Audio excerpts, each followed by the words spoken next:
Welcome to Superfast Study with Vishal Raj.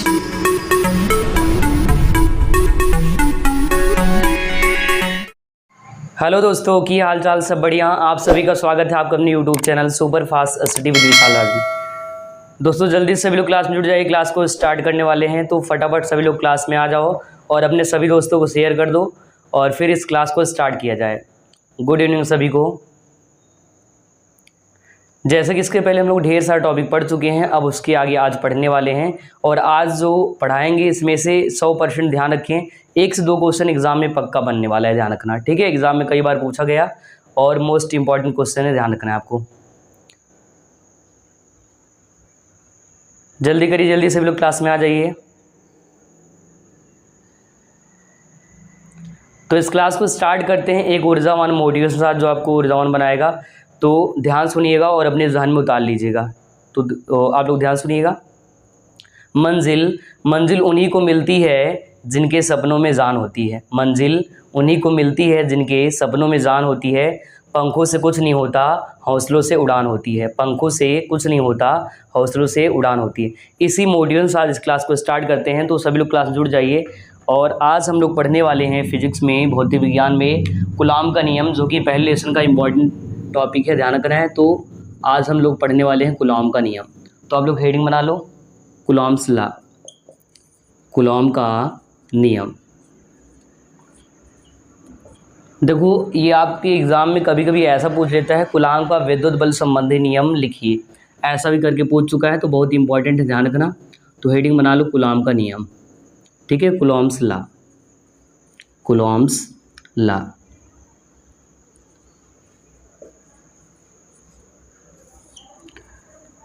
अब देखो इसमें जानेंगे कूलॉम है क्या। हमने बताया था, याद करो, आज से कई हज़ार साल पहले हमने पढ़ाया था किसके बारे में, आवेश के बारे में, और वहाँ पर हमने बताया था कि जो आवेश है उसका मात्रक कूलॉम होता है। तो कूलॉम रखा क्यों गया, रीज़न ये है, ये साइंटिस्ट हैं कूलॉम, और उन्हीं के नाम पर उसका जो आवेश का मात्रक रखा गया वो कूलॉम है, ध्यान रखना, ठीक है। तो कूलॉम ने अपने नियम में बताया कि पहले तो उसको जान लेते हैं और किस सन में बताया ये भी थोड़ा से लिख लेते हैं और फिर स्टार्ट करते हैं इसके बारे में, ठीक है। तो देखिए कूलॉम ने लगभग 1785 की बात है, कब की, 1785 की बात है। इन्होंने क्या किया, मान लो कभी भी 2 आवेश हैं, जैसे मान लो एक आवेश ये है और एक आवेश ये है, इनके बीच जो है बल काम करता है। कब, इनको जब पास में रखेंगे तो इनके बीच बल लगेगा और उसी बल को, ध्यान रखना, उस बल को विद्युत बल कहते हैं। उस बल क्या कहते हैं, विद्युत बल कहते हैं, ठीक है।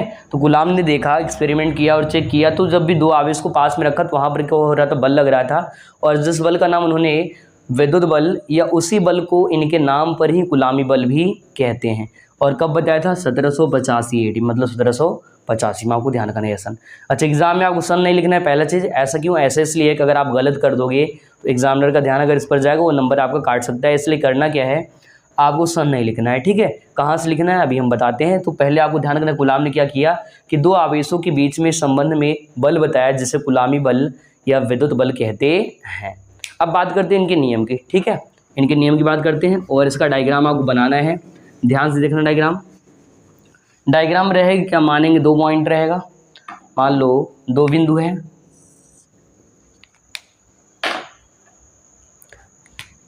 मान लिया यहाँ पर एक पॉइंट है और इस पॉइंट का नाम A है, ठीक, इस पॉइंट का नाम क्या है, A है। और मान लो इधर दूसरा पॉइंट है और इस पॉइंट का नाम जो है B है। यहाँ पर मान लो पहला आवेश है Q1 और यहाँ पर दूसरा आवेश है Q2, और इनकी बीच की दूरी स्मॉल r है। तो छोटका वाला r गया है, इसके बीच की दूरी है, ध्यान रखना, ठीक है। तो एक पॉइंट का नाम ये A है, दूसरे पॉइंट का नाम B है, और यहाँ पर Q1 आवेश और यहाँ पर Q2। देखो कूलॉम ने क्या बताया कि हम लोग लिखेंगे इसमें कूलॉम के नियम अनुसार, क्या लिखेंगे, कूलॉम के नियम अनुसार, कूलॉम के नियम अनुसार, नियम अनुसार इन्होंने ये कहा कि किन्हीं 2 बिंदुओं के बीच कार्य करने वाला आकर्षण या प्रतिकर्षण बल, जैसे ये पॉइंट है पहला और ये दूसरा, इनके बीच जो भी बल काम करेगा और इसमें आवेश की मात्राओं के गुणनफल के समानुपाती और बीच की दूरी के वर्ग के व्युत्क्रमानुपाती। इसका मतलब ये है कि जितना भी आवेश का मात्रा का गुणनफल होगा ना, वो हमेशा बल के समानुपाती, जितना अधिक ये होगा उतना ज़्यादा बल लगेगा, और जितना ही ये आपका कम होगा उतना कम बल लगेगा, ठीक है। तो इसको लिखते हैं, तो होगा क्या, आप कहोगे कि इसमें लिखोगे किन्हीं दो बिंदुओं के बीच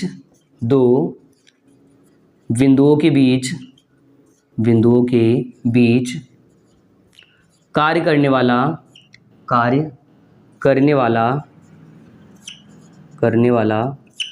आकर्षण या प्रतिकर्षण बल। अच्छा, यहाँ पर दोनों क्यों लिखता है, आकर्षण या प्रतिकर्षण बल। इसका मतलब ये यहाँ पर क्लियर नहीं कौन प्लस है कौन माइनस, इसलिए यहाँ पर बोला कि आकर्षण या प्रतिकर्षण बल, दोनों बल में से एक बल हो सकता है, ध्यान रखना। इसलिए ध्यान रखना है आपको, आकर्षण या प्रतिकर्षण बल। दोनों आवेशों की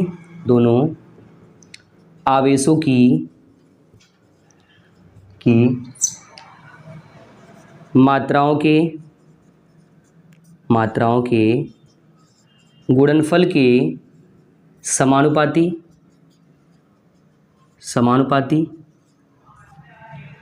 तथा बीच की दूरी के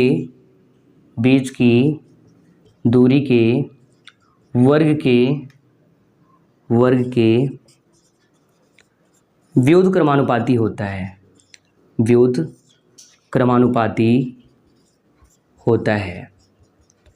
तो आपको याद रखना है इतना पॉइंट कि गुलाम ने ये बताया किन्हीं दो बिंदुओं के बीच कार्य करने वाला आकर्षण या प्रतिकर्षण बल दोनों आवेशों की मात्राओं के गुणनफल के समानुपाती और बीच की दूरी के वर्ग के व्युत्क्रमानुपाती होता है। अर्थात देखिए, अर्थात करके इधर ऊपर लिख दे रहे हैं, यहाँ पर देख लो अर्थात करके। तो अर्थात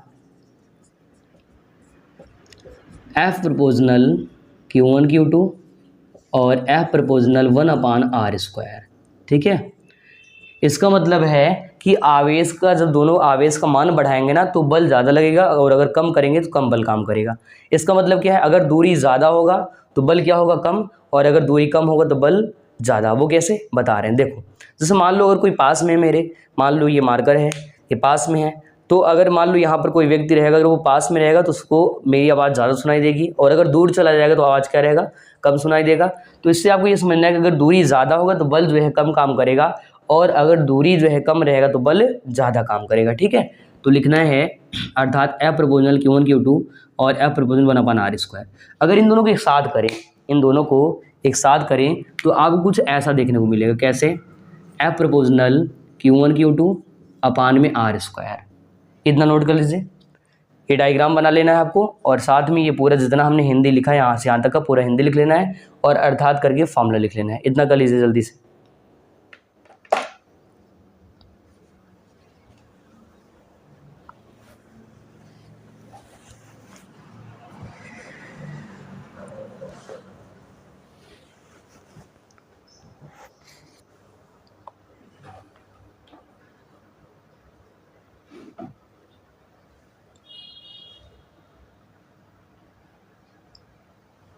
ध्यान रही, आपका नियम बहुत ही इंपॉर्टेंट है। ठीक है, तो ये इंपॉर्टेंट है, यहाँ पर लिख दे रहे हैं कि इंपॉर्टेंट नियम है, और एग्ज़ाम में बहुत बार 2 से 3 नंबर का ये क्वेश्चन कर चुका है एग्जामिनर, इसलिए ये इंपॉर्टेंट है, ध्यान रखना है।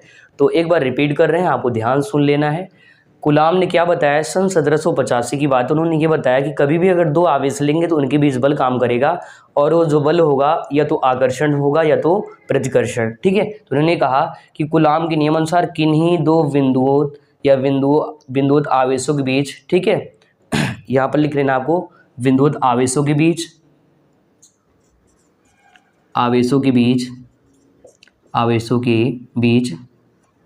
कार्य करने वाला आकर्षण या प्रतिकर्षण बल, ठीक, कार्य करने वाला आकर्षण या प्रतिकर्षण बल, ठीक है, दोनों आवेशों के मात्राओं के गुणनफल के समानुपाती और बीच की दूरी के वर्ग के व्युत्क्रमानुपाती होता है।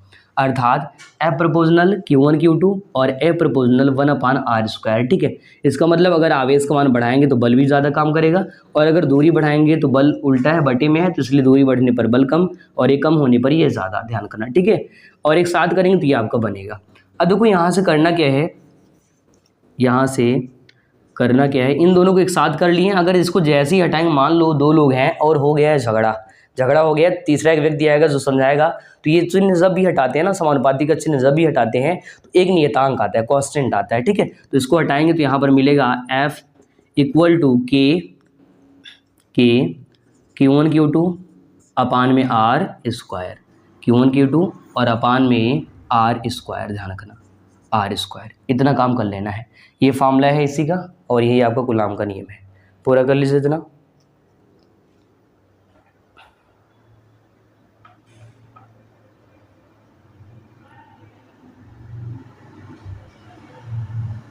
ये हिंदी हो गया होगा, इसको हटा दिया जाए। ठीक है, इसको हटा देते हैं। ये डायग्राम भी हटा देते हैं, पहले ही बनवाया था।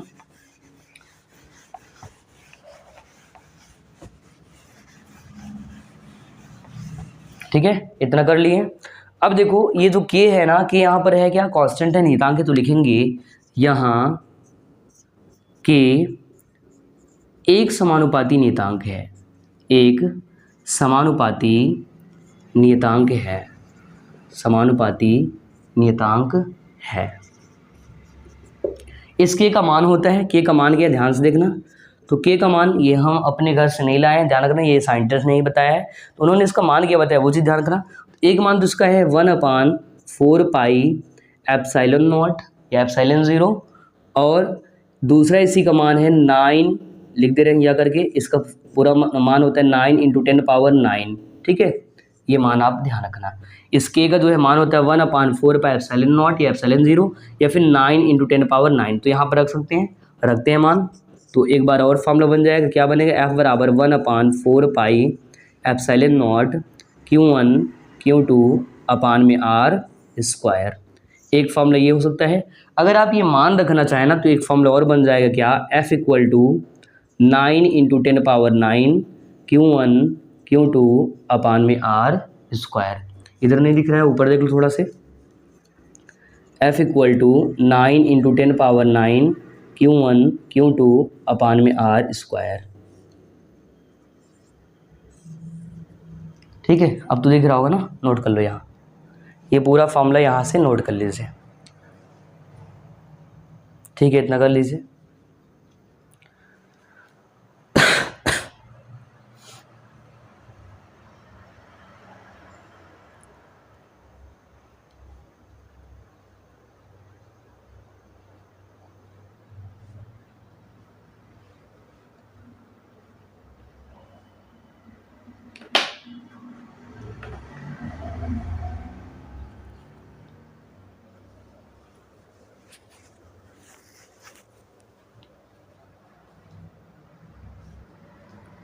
हो गया, लिख चुके हैं।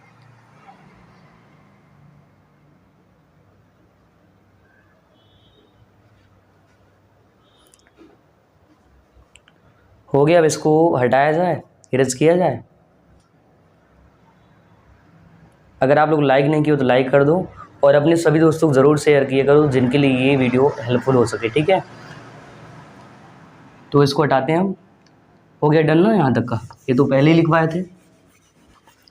अगर इतना बचा है जिन लोगों का वो लोग लिख लें, बाकी कूलाम का नियम यहाँ से ख़त्म है। कूलाम का नियम केवल इतना ही था जितना हमने बताया और ये ख़त्म है। इसको लिख चुके हैं, ये और ये दोनों हो गए हैं, डन। चलो अब यहाँ से थोड़ा से मात्रक और वीमा देख लो। कभी कभी एग्जामिनर करता कि ऑप्शन में 6 क्वेश्चन आएंगे जिसमें ऑप्शन में पूछ सकता है, तो ध्यान रखना है जो के मिला था के का मतलब क्या है, और या फिर जो चीज़ें आए थे एप्सिलॉन नॉट उसका मतलब क्या है। तो ध्यान रखना जो के आया था, के का मान ध्यान रखना है आपको 1/4 पाई एप्सिलॉन नॉट या फिर 9 × 10⁹, और इसका मात्रक होता है न्यूटन मीटर स्क्वायर प्रति coulomb square. Newton metre square प्रति जो है कूलॉम स्क्वायर, ध्यान रखना न्यूटन मीटर स्क्वायर यहाँ पर देख लो, और प्रति कूलॉम स्क्वायर। ये इस के मतलब नियतांक का मात्रक है, ये मात्रक है, ध्यान रखना। नहीं पता है तो यहाँ पर साइड में लिख दे रहे हैं मात्रक, हिंदी में लिख दे रहे हैं कि न्यूटन मीटर स्क्वायर प्रति कूलॉम स्क्वायर, ये इस नियतांक का मात्रक है। अगर इसका विमीय सूत्र निकालें, डायमेंशनल फार्मूला, तो देखिए इसका विमा सूत्र क्या हो जाएगा, मिलेगा। देखो बल है, बल का मात्रक न्यूटन, तो बल का विमा होता है mL/T-2, और मीटर स्क्वायर तो इसका मिलता है L2, 1 मीटर का L 2 है तो L2 हो जाएगा। बट हम कूलाम स्क्वायर याद करो, कूलाम को हमने बताया था, तो आप लोग कमेंट करिए कूलाम का जो मतलब आवेश का विमा सूत्र क्या होता है, जल्दी करिए। चलो बता देते हैं। देखो 80 होता है, आवेश का 80 होता है, लेकिन यहाँ पर देखो स्क्वायर है इसलिए इसका भी स्क्वायर और इसका भी स्क्वायर हो जाएगा। अब एक बात समझो, यहाँ से जितना भी वैल्यू है ना नीचे किस में है, प्लस में, ऊपर ले जाए किस में हो जाएगा, माइनस में। तो यहाँ पर देखो 2 और 1 3 हो जाएगा, तो ये एक साथ मिलेगा तो मिलेगा ML3 और T-2 और L2, नहीं L तो यहाँ पर जुड़ चुका है ना, तो ये इन 2 में इसको ऊपर ले जा रहे हैं तो मिलेगा A-2 और T-2। अब देखो ये भी इसके साथ जुड़ जाएगा, तो यहाँ से इसका वीमा सूत्र बन जाएगा। इधर साइड में देख लीजिए, यहाँ पर बनेगा वीमा क्या, ML3 और T, 2 और 2 4, तो -4 और A-2, ये इसका वीमा सूत्र बन जाएगा। ये कर लीजिए इतना। ये K का ध्यान रखना, ये हमने नियतांक का वीमा सूत्र बताया है, ठीक है, नियतांक का ध्यान रखना आप लोग।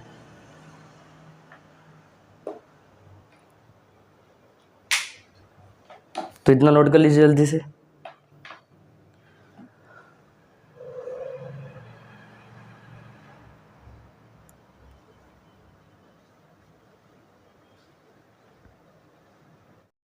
तो इतना नोट कर लीजिए जल्दी से फटाफट आप लोग।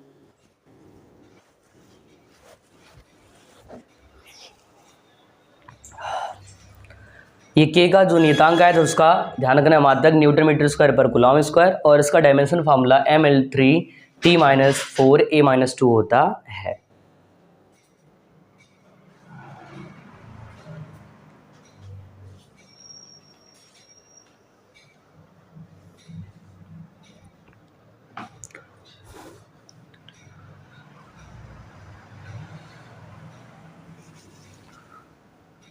हो गया यहाँ तक का।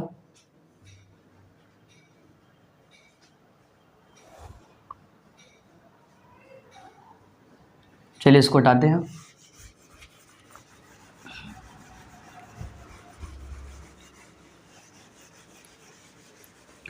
देखो बात करते हैं एप्सिलॉन 0 की, जिसको हवाई निर्वात की विद्युतशीलता कहते हैं, ठीक है। तो होता क्या है, परमिटिविटी ऑफ एयर होता है या फिर वैक्यूम होता है, ध्यान रखना, उसकी बात कर लेते हैं थोड़ा से। देखो बहुत लोग इसको पढ़ नहीं पाते हैं, तो इसलिए यहाँ पर इसका नाम लिख दे रहे हैं पूरा। इसको कहते हैं हवाया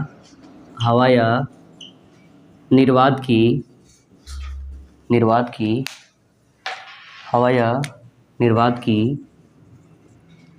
विद्युतशीलता,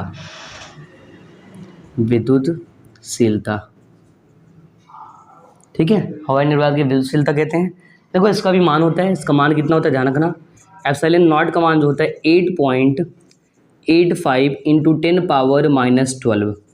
अभी जो मात्रक बताया था ना न्यूटन मीटर स्क्वायर प्रति कूलॉम स्क्वायर, उसी का उल्टा ये हो जाएगा मात्रक। तो यहाँ पर मात्रक क्या मिलेगा, कूलॉम स्क्वायर प्रति न्यूटन मीटर स्क्वायर।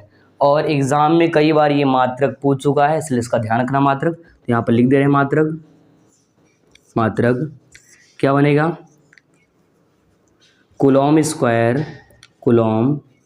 स्क्वायर प्रति न्यूटन मीटर स्क्वायर, ठीक है, ये नोट कर लीजिए इतना। और साथ में इसका डायमेंशन फार्मूला वीमा सूत्र याद रखना, एग्जामिनर ये भी पूछ चुका है 1 नंबर में। तो अगर वीमा सूत्र की इसमें बात करें, अभी जो आपको वीमा सूत्र मिला था ना उसी को उल्टा कर देना है। कितना मिला था, तो जल्दी से आप लोग कमेंट करिए, अभी हमने लिखा था तो आपको बताना है, कमेंट करिए कि अभी क्या मिला था उसका, K का, उसी को उल्टा इसका बनेगा, ध्यान रखना। तो इतना लिख लीजिए जल्दी से।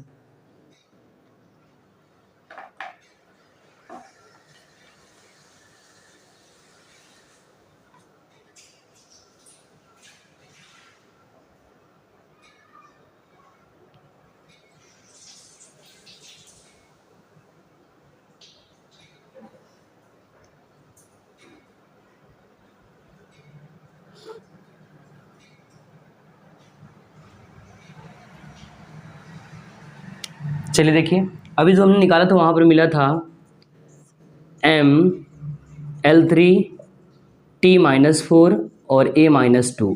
यहाँ पर होता क्या है, ये आपको 1 है प्लस, तो उसको ऊपर ले जाएंगे क्योंकि ये हमेशा उसका उल्टा हो जाएगा। तो यहाँ पर मिलेगा इसका वीमा सूत्र M-1 और L-3। T वहाँ पर माइनस में था, यहाँ पर क्या हो जाएगा प्लस में, T4 और A2। ये एप्सिलॉन नॉट मतलब हवाई निर्वात की विद्युतशीलता का मान है, ये वैल्यू है, मान है उसका, और ये इसका मात्रक है जो हमने यहाँ नीचे लिख रखा है, और ये इसका डायमेंशन फार्मूला वीमा सूत्र है। इतना काम कर लीजिए, ये भी नोट कर लीजिए। और ये हमने साइड में निकाल के दिखाया था कैसे आता है इसका मान, ठीक है।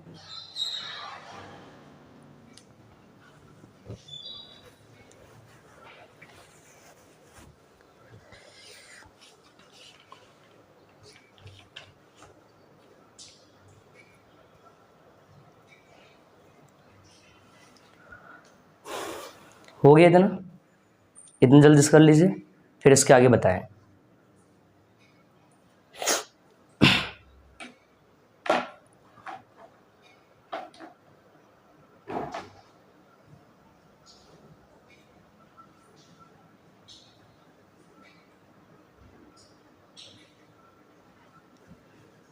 चलिए इसको हटाते हैं।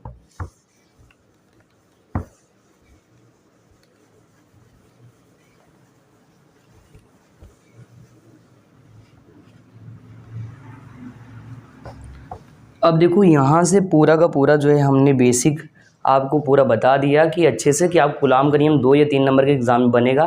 तो कूलाम का नियम हमने ये बताया कि इन्हीं दो विनोद आवेशों के बीच कार्य करने वाला आकर्षण या प्रतिकर्षण बल, आवेशों की मात्रा और गुणनफल के समानुपाती और बीच की दूरी के वर्ग के व्युत्क्रमानुपाती होता है। तो ये कूलाम का नियम था, जिसमें फॉर्मूला मिला F = 1/4 Q1Q2/r²। ये कूलाम का नियम खत्म हुआ। साथ हमने देखा जो नियतांक किया है तो उसका मान कितना होता है, उसका मात्रक और उसका वीमा सूत्र। फिर हमने बताया एप्सिलॉन नॉट जो ये हवा का या निर्वात का विद्युतशीलता होता है, परमिटिविटी ऑफ एयर होता है, उसका मान हमने बताया और साथ में उसका मात्रक और वीमा देखा। अब एक नए टॉपिक की बात करते हैं, ठीक है। एक नया टॉपिक पढ़ाते हैं आपको। तो अब अगला हेडिंग बना लो, अगला हेडिंग कर लो इलेक्ट्रिक फील्ड, विद्युत क्षेत्र, विद्युत क्षेत्र, ठीक है। हेडिंग कर दो विद्युत क्षेत्र, इलेक्ट्रिक फील्ड। देखो जैसे कि नाम से लग रहा है क्या है, विद्युत क्षेत्र है। अभी इसका मतलब ध्यान समझना आप लोग। जैसे मान लो कभी भी दो आवेश हैं, कितने आवेश, दो। मान लो एक आवेश यहाँ पर है तो इसका अपना खुद का क्या होगा, एरिया होगा, क्षेत्र होगा। और इसी के पास कोई दूसरा आवेश, इसको कहते हैं टेस्ट चार्ज। टेस्ट चार्ज मतलब परीक्षण आवेश, हिंदी में क्या बोलते हैं, परीक्षण आवेश। परीक्षण आवेश होता क्या है, एक ऐसा आवेश है जिसका अपना खुद का कोई क्षेत्र नहीं होता है, लेकिन ये होता क्या है, ये दूसरे को चेक करने के लिए इसका यूज किया जाता है। बात ध्यान रखना। तो यहाँ पर देखो लिख दे रहे हैं फिर से कि इसको टेस्ट चार्ज या इसको परीक्षण आवेश बोलते हैं, परीक्षण आवेश कहते हैं। अब अगर इसको किसी भी फील्ड में लाएंगे तो क्या होगा, इसका अपना क्षेत्र है। जैसे मान लो आपका अपना घर है और अगर पड़ोसी आपको घर लेकर क्या आप दे दोगे, नहीं दोगे ना, झगड़ा कर लो जहाँ तक आपका क्षेत्र है। तो ऐसे इसका क्षेत्र है, फील्ड है, जहाँ तक इसका एरिया है ना, पूरे बल लगा देगा, फोर्स का अनुभव करेगा, बल का अनुभव करेगा, और उसी क्षेत्र को, उसी फील्ड को विद्युत क्षेत्र कहा जाता है, ठीक है। तो ये डायग्राम चाहे तो बना लो समझने के लिए, बाकी हेडिंग करना है विद्युत क्षेत्र इलेक्ट्रिक फील्ड, ये हेडिंग कर लो।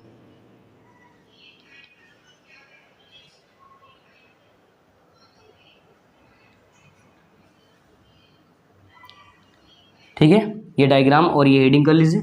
फिर इसको लिखते हैं, क्या कहोगे इसमें, इसमें आप कहोगे कि किसी को, चाहे प्रत्येक आवेश भी लिख सकते हो, तो प्रत्येक आवेश के चारों ओर का वह क्षेत्र जहाँ अन्य आवेश या परीक्षण आवेश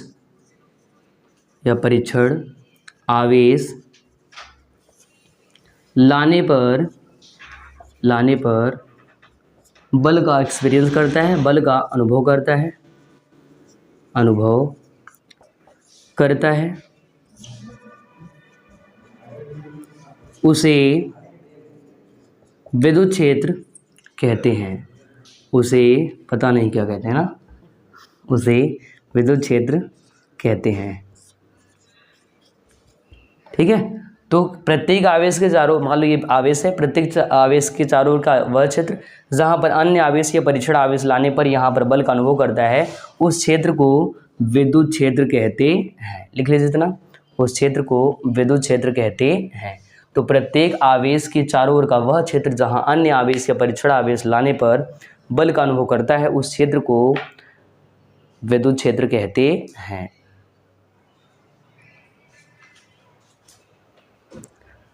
देखो अगर आप इसको नहीं समझ पाओ ना तो आपकी लाइफ में, ज़िंदगी में बताते हैं। ज़िंदगी में होता क्या है, मान लो अगर कहीं पर तार है, केबल है, ठीक है, कोई केबल है और अगर केबल ऐसे गया हुआ है और आप अगर वहाँ टच करते हो तो आपको झटका देगा। क्यों देगा? इसका झटका देने का रीज़न क्या है, ध्यान रखना दोस्तों। उसका रीज़न ये है कि उसमें आवेश का प्रवाह और उसका अपना खुद का क्षेत्र होता है, दो क्षेत्र, विद्युत क्षेत्र और चुंबकीय क्षेत्र, इसलिए आपको झटका देगा और चिपका लेगा, खींच लेगा, जो कि मैग्नेट की तरह काम करता है। इसलिए इसको जो है नोट कर लीजिए पूरा अच्छे से कि प्रत्येक आवेश के चारों ओर का वह क्षेत्र जहां अन्य आवेश या परीक्षण आवेश लाने पर बल का अनुभव करता है उसे विद्युत क्षेत्र कहते हैं। ये डायग्राम आप बना सकते हैं, अगर मन करता है तो, नहीं मन करता है छोड़ दो, कोई दिक्कत नहीं।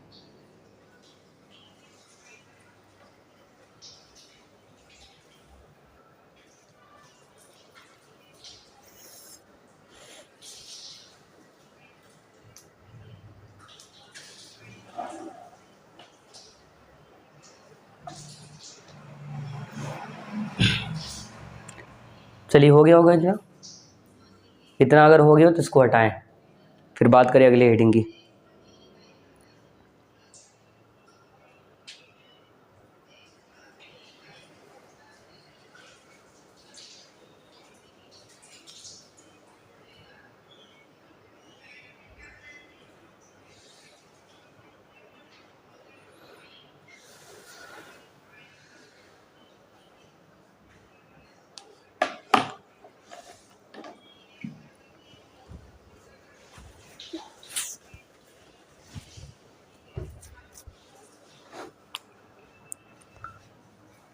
हो गया डन।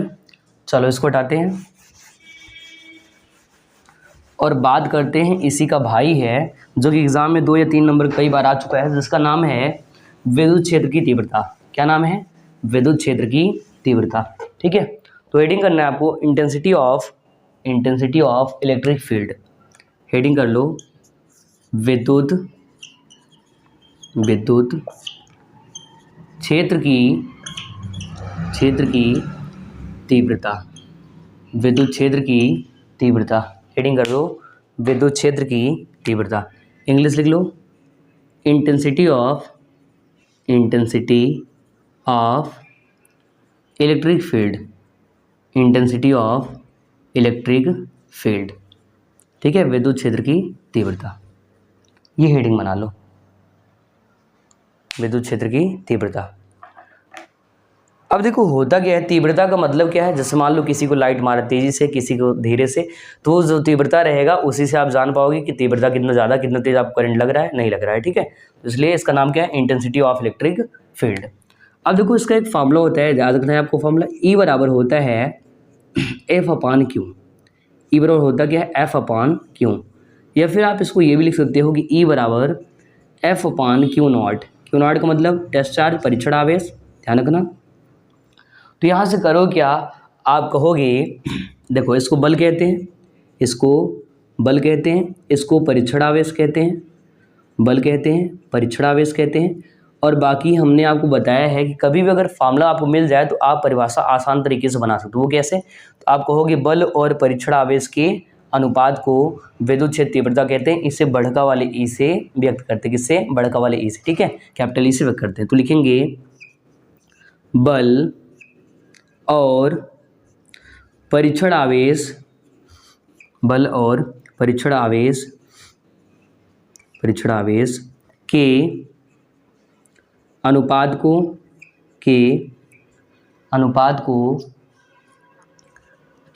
को विद्युत क्षेत्र की तीव्रता कहते हैं। विद्युत क्षेत्र की तीव्रता कहते हैं। ठीक है, इतना लिखने के बाद आप क्या करना, ये फार्मूला जो आपको दिख रहा है ये लिख करके बॉक्स में बंद कर देना, नहीं तो भाग जाएगा और याद तो नहीं रहेगा। ठीक है, तो इतना काम कर लीजिए कि बल और परीक्षण आवेश के अनुपात को विद्युत क्षेत्र तीव्रता कहते हैं। आगे लिख लेना, इसे कैपिटल ई से व्यक्त करते हैं। इसे कैपिटल ई से व्यक्त करते हैं। कैपिटल ई से व्यक्त करते हैं, हाँ नहीं दिख रहा है, ऊपर देख लीजिए।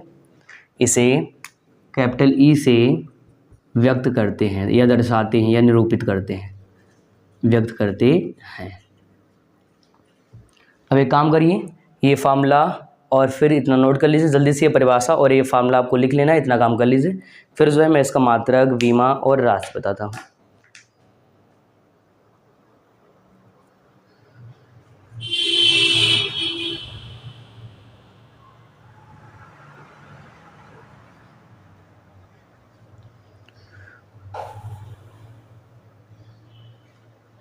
ठीक है, इतना हो गया होगा। एक बार रिपीट कर रहे हैं, ध्यान सुनना। हमने कहा विद्युत क्षेत्र तीव्रता का मतलब क्या है कि जितना तेजी से हो, ठीक है, क्या हो, तेजी से आकर्षित हो, खींचे या बल लगाए, वही कहलाएगा। तो इसका मतलब ये है कि बल और परीक्षण आवेश के, देखो यहाँ पर बल और परीक्षण आवेश के अनुपात को विद्युत क्षेत्र तीव्रता कहते हैं, इंटेंसिटी ऑफ इलेक्ट्रिक फील्ड कहते हैं। हमने लिखा बल और परीक्षण आवेश के अनुपात को विद्युत क्षेत्र तीव्रता कहते हैं। इसे कैपिटल ई से व्यक्त करते हैं और इसका फॉर्मूला होता है ई बराबर एफ अपान क्यू नॉट। अगर हिंदी में लिखने का मन करे तो आप लिखोगे कि विद्युत क्षेत्र तीव्रता बराबर बल बटे में परीक्षण आवेश या फिर आवेश। इतना काम आपको करना है, इतना लिख लीजिए जल्दी से।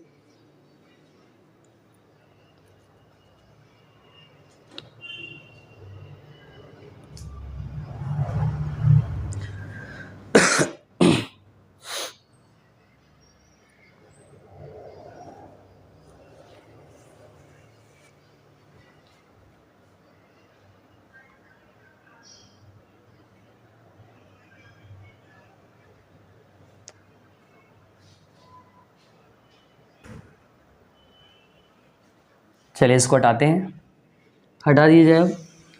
अब बात करते हैं मात्रक की, ठीक है, मात्रक की बात करते हैं। तो मात्रक देखिए, मात्रक कैसे निकालोगे? तो इसका मात्रक निकालना बहुत आसान है, अगर फार्मूला पता चल जाए तो मात्रक, विमा, राशि सब कुछ निकल सकता है। मात्रक देखो, बल का मात्रक न्यूटन, आवेश का मात्रक बताया था कूलॉम। तो यहाँ से मिलेगा मात्रक न्यूटन प्रति कूलॉम, न्यूटन प्रति कूलॉम। इसका मात्रक हो जाए क्या? न्यूटन प्रति कूलॉम।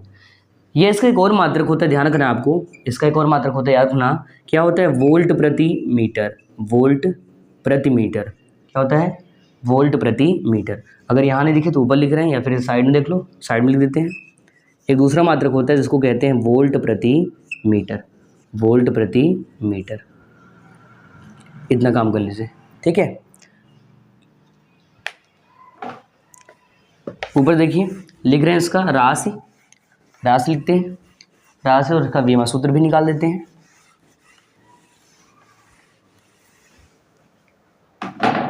तो राशि की बात करते हैं, देखो राशि की बात करते हैं। राशि की बात करें तो बल है, बल कौन सा राशि होता है? सदिश राशि होता है। तो ये भी क्या हो जाएगा? सदिश राशि। ये भी क्या हो जाएगा? सदिश राशि, ध्यान रखना। अगर बात करें विमीय सूत्र की, विमीय सूत्र की, तो विमा सूत्र कैसे निकालोगे? बहुत आसान है, बल का निकालना है। पहले बल था, बटे में क्या था? आवेश। तो बल का विमा होता है m/L/t-2, ये बल का होता है। अब देखो आवेश का AT होता है, यही जब ऊपर ले जाएंगे तो ये माइनस और ये माइनस हो जाएगा, मतलब कुछ इस तरह मिलेगा m/L/t-2 और गुणे में a-1 और t-1। अब देखो यहाँ पे 2 और 1 3, तो यहाँ से इसका विमा निकलेगा तो मिलेगा m/L/t, 2 और 1 3, तो यहाँ पर t-3 और a-1 बचा तो a-1, ये इसका विमा सूत्र हो जाएगा। कर लीजिए इसका विमा सूत्र m/L/t-3 और a-1, ठीक है, इतना कर लीजिए। ये मात्रक हो गया होगा ना, न्यूटन प्रति कूलॉम या फिर वोल्ट प्रति मीटर।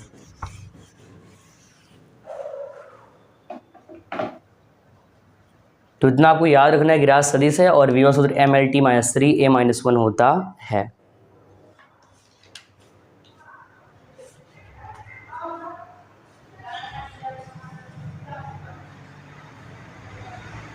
हो गया, इतना कर लिए हैं। अगर इतना हो जाए तो बताइए, मैं थोड़ा सा इसके आगे और एक पॉइंट की बात करूं जो कि आपके लिए इंपॉर्टेंट है। एग्जाम वाला कूलॉम का नियम और विद्युत क्षेत्र तीव्रता या विद्युत क्षेत्र कई बार 2 या 3 नंबर का पूछ चुका है, इसलिए इसको हल्के में नहीं लेना, नहीं तो फिर आपका 2 या 3 नंबर चला जाएगा, इसलिए ध्यान रखना है इस बात का।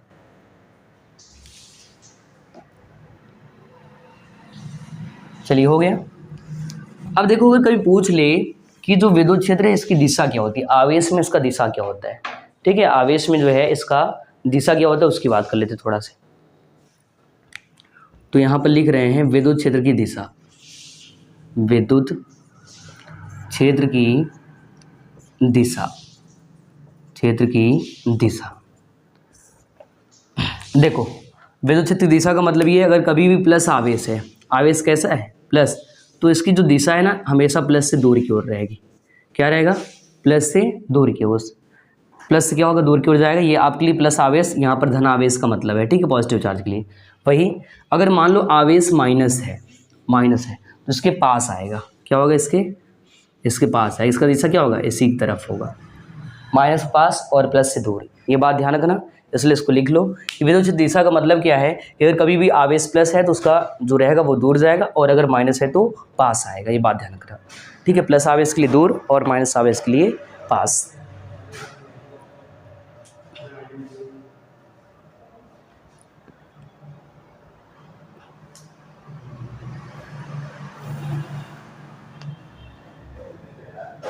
ये डायग्राम बना लीजिए, चाहे तो यहाँ पर लिख लेना है कि धन आवेश से दूर की ओर, धन आवेश से दूर की ओर, इसका मतलब, और इसका मतलब लिख लेना है ऋण आवेश के पास, ऋण आवेश के पास की ओर।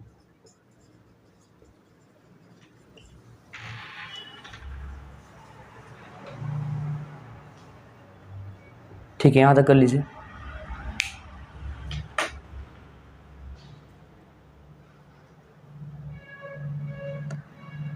हो गया इतना? लिख लो इसको, धन आवेश से दूर की ओर और ऋण आवेश के पास की ओर। यहाँ पर तीर देखो इसके पास आ रहा है और यहाँ पर तीर दूर जा रहा है, मतलब जो विद्युत दिशा हो गया वो क्या होगा? प्लस आवेश हमेशा दूर भागेगा और माइनस के पास आएगा, ध्यान रखना, ठीक है। तो इतना जल्दी से कर लीजिए।